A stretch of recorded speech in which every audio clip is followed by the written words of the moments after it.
직장생활 잘하는 법. 1. 위계조직. 한국의 직장은 거의 대부분 위계조직이다. 1. 서열. 서열은 사장, 이사, 부사장, 과장, 대리, 사원과 같은 전통적인 위계질서를 가진 수직적 구조이다. 이 조직의 특징은 윗사람이 명령을 내리면 아랫사람은 반드시 복종하고 따라야 한다는 것이다. 2. 장점. 위계조직은 의사결정이 빠르고 신속하며 동종 분야의 1등을 따라잡는 데 강점이 있다. CEO가 애플의 스티브 잡스라면 가장 좋은 경우다. CEO가 현명한 결정을 내리고 이를 조직이 뒷받침하면 세상을 빠르게 변화시킬 수 있다. 대부분의 경우 위계조직은 2등이나 3등이 1등을 따라잡는 데 좋다. 3. 단점. 창의적이지 못하다는 단점이 있다. 위계조직의 가장 큰 단점은 다른 새로운 영역으로 방향을 바꿀 때이다. 그들은 변화에 능숙하지 않다. 이미 자리 잡은 조직은 기존의 일을 하는데 가장 적합하다. 따라서 새로운 일을 하려면 새로운 일을 할 새로운 전문가를 고용해야 한다. 그러나 기존 직원들과 함께 새로운 일을 하려고 하면 기존의 습관을 바꾸기 쉽지 않아 변화하기 힘들다. 4. 정보 권한 책임. 모든 권한은 위에서부터 내려온다. 당연히 윗사람이 모든 책임을 진다. 따라서 아랫사람은 윗사람의 말만 따르기만 하면 된다. 부하 직원이 상사에게 묻지 않고 자기 마음대로 일을 하면 상사는 다음과 같이 말할 것이다. 내가 뭐라고 그런 결정을 해? 이것은 부하 직원에게 권한이 없다는 뜻이다. 내가 그것에 대해 뭘 알아? 이것은 부하 직원이 고급 정보가 없다는 뜻이다. 따라서 이러한 조직에서는 정보와 권한을 윗사람이 모두 갖고 있기 때문에 휴가를 떠나기가 어렵다. 이런 조직에서 상사가 몇 달 동안 휴가를 가는 것은 상상도 할 수 없다. 왜냐하면 부하 직원이 정보와 권한이 없기 때문이다. 그래서 대부분의 한국 기업들은 휴가를 여름에 몰아서 다녀온다. 5. 인적 자원. 이 조직에서 채용 기준은 시키는 일을 잘하는 사람을 뽑는 것이다. 지원자는 많은데 검증할 수 있는 방법은 거의 없다. 현재 구직자들은 역사상 최고의 스펙을 가지고 있다. 따라서 영어 실력이나 필기시험으로 이들을 판단하기는 어렵다. 유일한 차별화 요소는 학벌이다. 그리고 위계조직의 회사에서는 직원들이 창의적인 일을 하는 것을 좋아하지 않는다. 그래서 시키지 않은 일을 하면 상사는 이렇게 말한다. 왜 시키지도 않은 일을 하느냐? 즉, 이런 조직에서는 시키는 일만 잘하면 된다. 따라서 급여가 그리 높지 않다. 시키는 일만 할 사람이 필요하기 때문에 그런 사람은 구직자 중에 많다. 예를 들어 회계, 총무, 자재 등의 업무는 표준화되어 있다. 그래서 내가 아니어도 이런 일을 할 수 있는 사람이 많다. 그러니 위계조직에서는 핵심 인력이 적고 대부분 쉽게 교체할 수 있는 인력이다. 따라서 이 조직에서는 급여를 올리기가 어렵고 회사의 급여 기준에 따라 결정된다. 내 업무를 대체할 수 있는 사람이 많기 때문에 이직이 쉽지 않다. 6. 산업. 제조업에 적합하다. 삼성전자를 포함한 대부분의 대기업, 중견기업, 중소기업이 이 직종에 적합하다. 7. 미래. 세계는 제조업 및 하드웨어 기업은 하청업체로 전락하고 있다. 2000년대 세계 인류 기업은 GE, 엑슨모빌, 페트로차이나 등 주로 제조기업이었다. 그러나 스마트폰이 도입된 이후 하드웨어 기업은 소프트웨어 기업의 하청업체가 되었다. 2010년대에는 하드웨어보다는 애플, 마이크로소프트, 아마존, 구글, 페이스북, 넷플릭스 등 소프트웨어 기업이 세계 시가총액 상위에 있다. 따라서 제조업에서 소프트웨어 기업으로 변신하는 것이 기업들의 트렌드이다. 2. 역할 조직. 1계층 구조. 수평적 조직이다. 관리자가 있긴 하지만 주로 팀원들과의 조율과 소통을 담당하며 권한과 정보를 독점하지 않는다. 각 팀원은 절대적인 권한과 정보를 가지고 있으며 그에 대한 책임이 있다. 2장점. 모든 팀원이 권한과 정보를 가지고 있기 때문에 팀이 민주적이고 창의적이다. 3단점. 권한과 책임이 분산되어 있기 때문에 팀원들의 의견이 일치하지 않아 회사의 성패를 좌우할 수 있는 잘못된 결정을 내릴 수 있다. 예를 들어 자동차 디자이너가 자동차를 디자인하는 경우 역할 조직에서는 디자이너에게 절대적인 권한이 있다. 따라서 상사가 들어와서 이건 좋은 디자인이야, 이건 나쁜 디자인이야 라고 말할 수 없다. 상사의 의견은 참고만 할 뿐 디자인은 전적으로 디자이너가 결정한다. 하지만 디자인을 할 때는 혼자만의 결정으로 밀어붙이는 것이 아니다. 디자이너는 왜 그렇게 디자인했는지 팀과 함께 철저하게 검증을 받아야 한다. 예를 들어 자동차 디자이너라면 설계한 차를 디자인한 이유가 인체공학적 이유 때문인지, 바람에 더 잘 견디기 때문인지, 문이 4개라서 때문인지, 위쪽이나 옆으로 열리기 때문인지 등 모든 이유를 설명할 수 있어야 한다.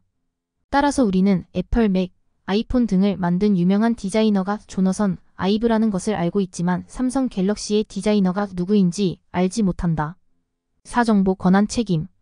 각 분야의 개인은 정보, 권한, 책임을 가지고 있다. 따라서 회사 정보는 팀원들 간에 투명하게 공유되어야 하며 해당 분야의 전문가가 권한을 갖고 책임도 진다. 5인적 자원. 역할 조직은 타 부서와의 협력이 필요하므로 질문, 의견 제시, 조율에 능한 사람이 필요하다.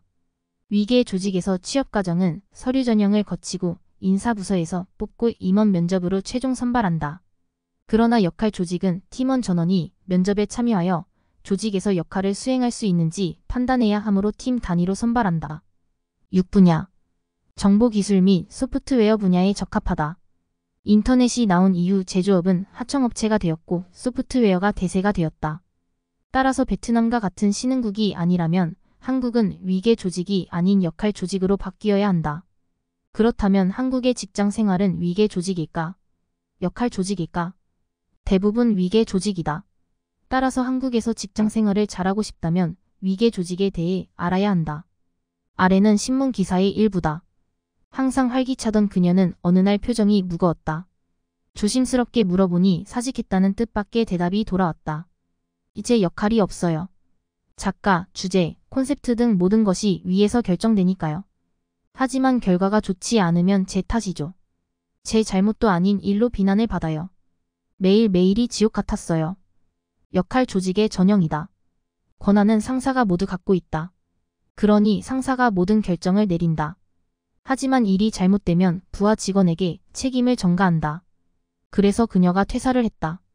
회사에는 직원이 많기 때문에 회사 생활을 직원의 눈으로만 바라보게 된다. 하지만 회사에서 일한다면 상사의 눈으로 바라봐야 한다. 계층적 조직에는 3가지 레벨이 있다. 사장, 중간 관리자, 직원. 여기서 중요한 사람이 바로 중간 관리자이다. 중간 관리자는 사장이나 직속 상관으로부터 명령을 받는다. 그리고 중간 관리자는 명령을 직원에게 전달하고 일을 시키는 사람이다. 중간 관리자는 3가지 유형으로 나눌 수 있다. 1. 예스맨 직원에게 일을 시키는 유형. 2. 예스맨 직원이 할 일을 중간 관리자가 대신하는 유형. 3. 노맨 일을 잘하지만 사장과 갈등을 빚는 유형. 1. 예스맨 직원에게 일을 시키는 유형. 직원들이 가장 싫어하는 상사 유형이다. 상사가 무언가를 하라고 하면 무조건 예스라고 대답한다. 이들은 불가능한 일이라도 예스라고 일단 말한다. 그리고 부하 직원에게 일을 시킨다. 밤을 새우게 하더라도 부하 직원에게 일을 마무리하도록 시킨다. 그의 성격은 좋은 의미에서 카리스마가 있는 것이고 나쁜 의미로는 성질 더러운 것이다. 부하 직원에게 어렵거나 불가능한 일을 시키기 때문에 성질이 나쁠 수밖에 없다. 따라서 이러한 유형의 사람이 성과에 대한 공로는 자신이 가져가고 실패하면 부하 직원에게 뒤집어 씌운다. 군대에는 군대 생활을 잘하는 사람들이 있다. 상사의 명령을 잘 수행하고 부하를 잘 부리는 사람이 군 생활을 잘한다. 그래서 이들의 성격은 강자에게는 약하고 약자에게는 강한 성격이다. 그러나 그들은 위계 조직에 매우 적합하다고 말할 수 있다. 그들은 어찌되었건 상사가 시킨 일에 대해 반드시 결과를 만들어낸다.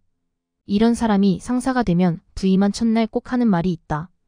자신이 싫어하는 유형의 부하 직원이 어떤 유형인지 말하는 것이다. 1. 일을 잘 못하는 사람. 2. 근무 시간에 다른 일을 하는 사람. 3.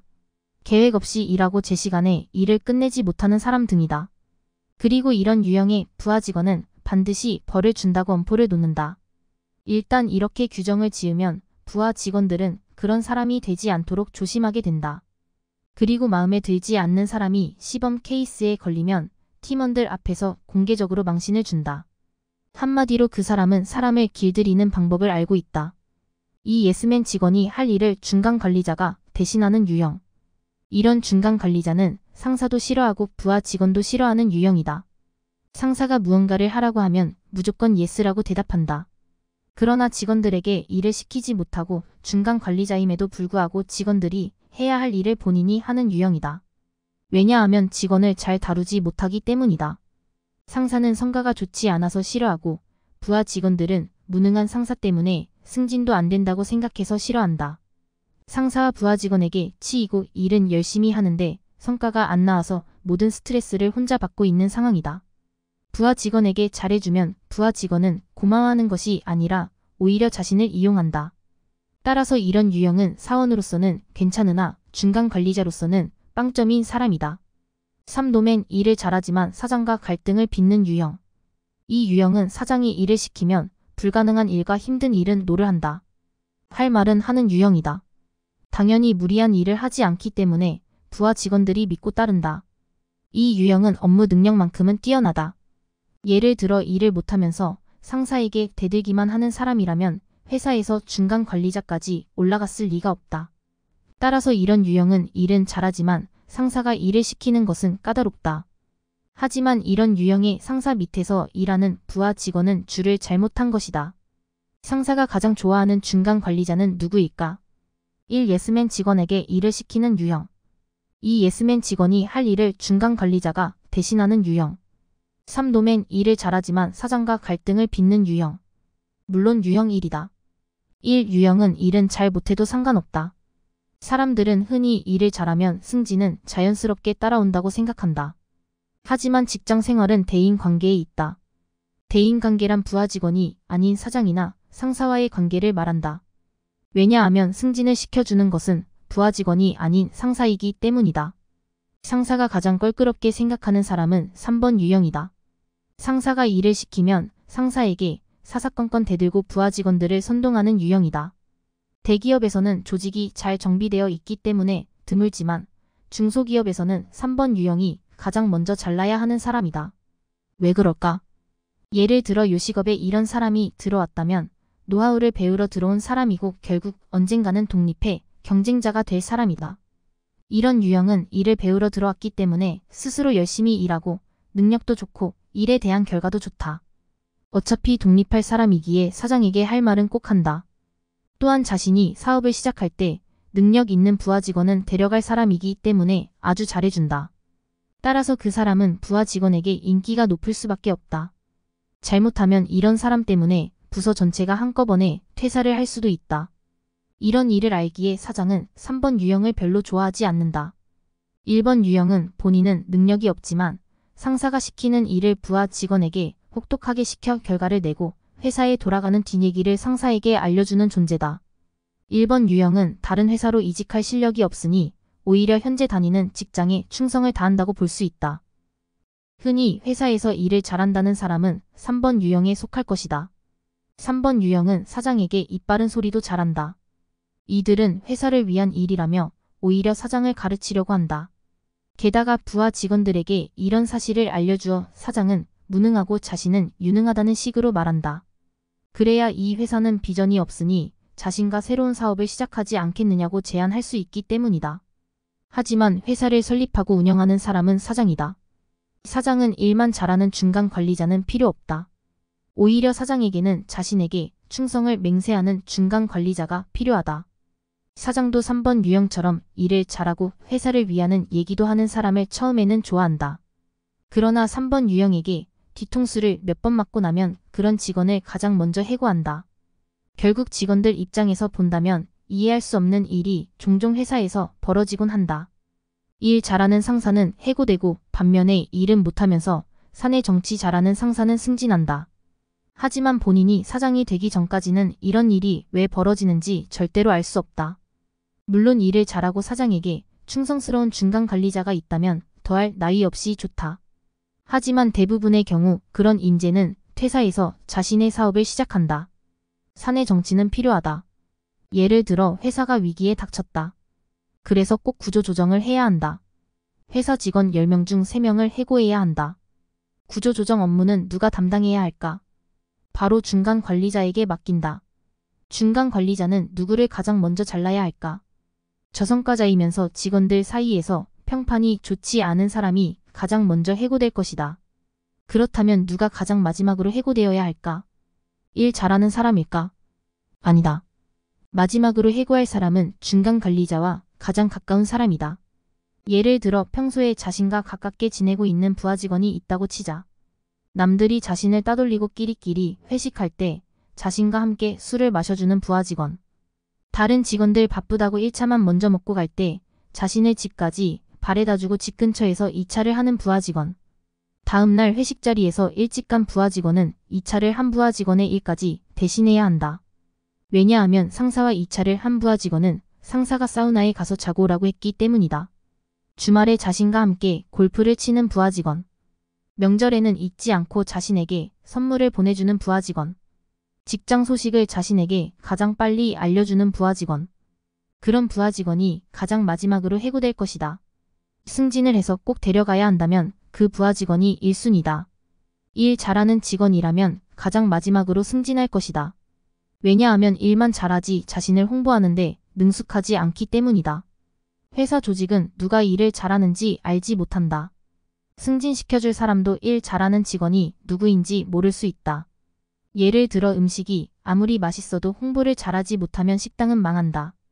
다시 말해 승진 대상자는 승진을 시켜줄 상사에게 홍보해야 한다.